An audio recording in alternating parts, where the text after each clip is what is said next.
Yeah, Kevin, Harden versus LeBron. Rockets, Lakers tonight for the fourth and final time this regular season as Houston tries to complete the sweep of L.A. The first meeting was in just the second game of the season. Remember this mess? Spitgate, as some called it, that ended in a brawl and ejections and eventual suspensions of Chris Paul, Rajon Rondo, and Brandon Ingram. By the way, Harden went off in the fourth quarter of that game as the Rockets won it in L.A. Then their next meeting on December 13th is when Harden actually kicked off his now record-setting 30-point scoring streak. He set an NBA record in that one with his fourth career 50-point triple-double. It's also the game that LeBron's frustration showed. See him playing defense with his hands behind his back, literally. That was cute. All right, 1 month later, Harden dropped another 48 points on the Lakers in game 19 of the streak. It helped Houston storm back from an early 21-point deficit to stun the Lakers in overtime. If he can go over 30 points tonight, he will pass the second longest streak by the great Wilt Chamberlain. Mike Wilbon now with perspective on that. 30 points for James Harden. How ridiculous is this shot making? They made the mistake of leaving the beard alone. Every game night, as the final numbers are compiled, posted, and analyzed, we digest the volume. And it's reached the point with James Harden and his scoring explosions where the only context left is Wilt. A comparison no player of any age, not even the great Michael Jordan, can survive. We probably shouldn't even bother.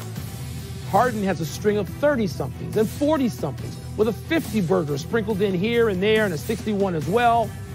Wilt started his infamous 1961-62 season with 48 and 57 versus the Lakers, then 53 and 55 against the Knicks and Syracuse Nationals.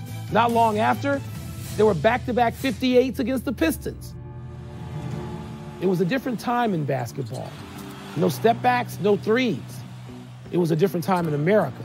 Wilt wasn't allowed to be as close to his white teammates as he was with his black opponents.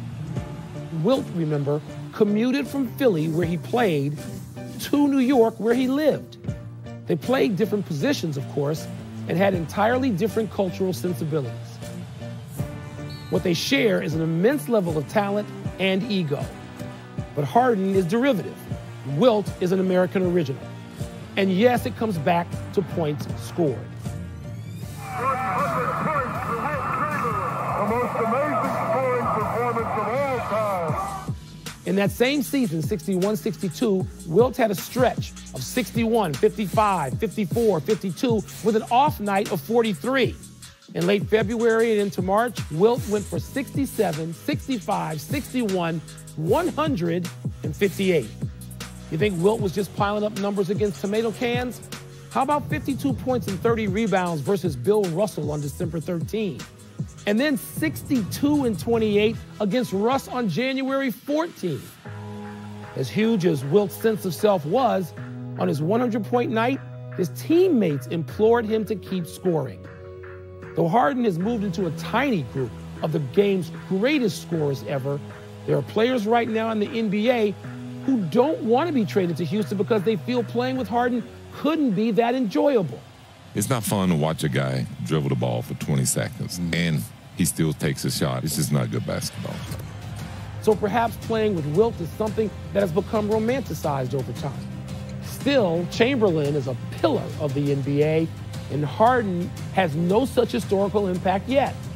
But he can and does put the ball in the basket at a rate that earns him a mention in Wilt's paragraph. Harden for three. Back at you. But there is a however, as there usually seems to be with Wilt. Otherworldly scoring didn't get Wilt past the Celtics all those years, and it's very, very unlikely to get Harden, no matter how prolific, past the Warriors into an NBA title.